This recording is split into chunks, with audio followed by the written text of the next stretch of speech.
आज बरोज बुध 5 नवंबर को शेख रशीद भवन पर खानवादा शेख रशीद के अरकान शेख जलील उर्फ जलील दादा, शेख एहसान, खालिद हाजी ने इस्लाम पार्टी के प्रोटोकॉल पर अमल करते हुए अपना अपना उम्मीदवारी फॉर्म जमा किया और पार्टी के सभी ख्वाहिशमंद उम्मीदवारों को यह पैगाम दिया कि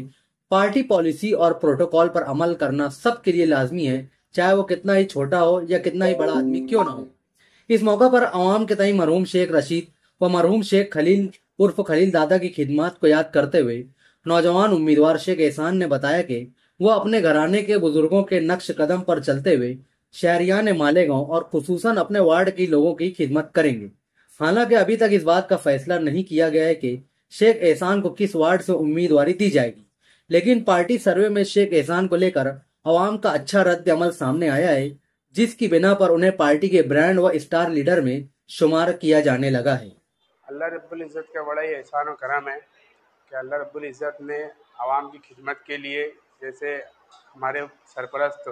शेख रशीद साहब, खलील दादा साहब और शेख आसिफ साहब हो गए, खालिद हाजी साहब, और हमारे घर के जितने भी बड़े हैं, उनको जिस तरीके से कौम और मिल्लत की खिदमत के लिए चुना था, आज उसी तरीके से मुझे भी काम करने के लिए मौका मिल रहा है अल्हम्दुलिल्लाह। और मैं अपने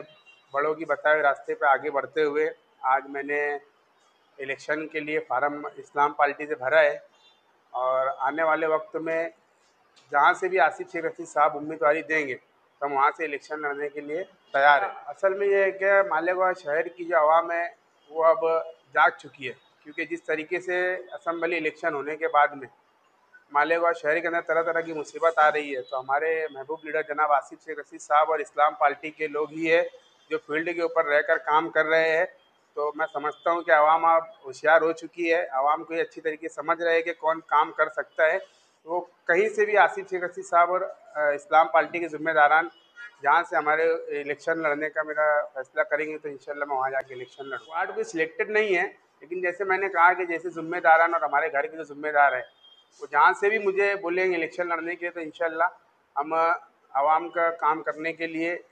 वहाँ से तैयार है। मैं मालेगांव शहर के तमाम ही नौजवानों से, बुज़ुर्गों से, दोस्त अहबाब से गुजारिश करना चाहता हूँ कि यलगार जो जलसा होने जा रहा है आसिफ शेख रशीद साहब के ऊपर, जो फ़िरका परस्त ताकतों ने जो इल्ज़ामात लगाए, तो उसका आसिफ शेख रशीद साहब वहाँ पर जवाब देने वाले हैं। तो मैं मालेगांव शहर के नौजवानों से और मालेगांव शहर के तमाम ही लोगों से गुजारिश करता हूँ कि वहाँ पर आके अपनी सियासी मिली बेदारी का सबूत दे, और नौजवानों से ख़ास तौर से गुजारिश करता हूँ कि 7:30 बजे जुमा के रोज़ 7 तारीख को शेख रशीद भवन के ऊपर जमा होकर यहाँ से एक मसाल मार्च निकलने वाला है जो नूर बाग से होते हुए जलसा कहाँ तक के जाएगा। तो आप सबसे गुजारिश है कि कोई दूसरा जुलूस नहीं निकलेगा, मालेगांव शहर में एक ही जुलूस निकलेगा, वो शेख रशीद भवन से निकलेगा।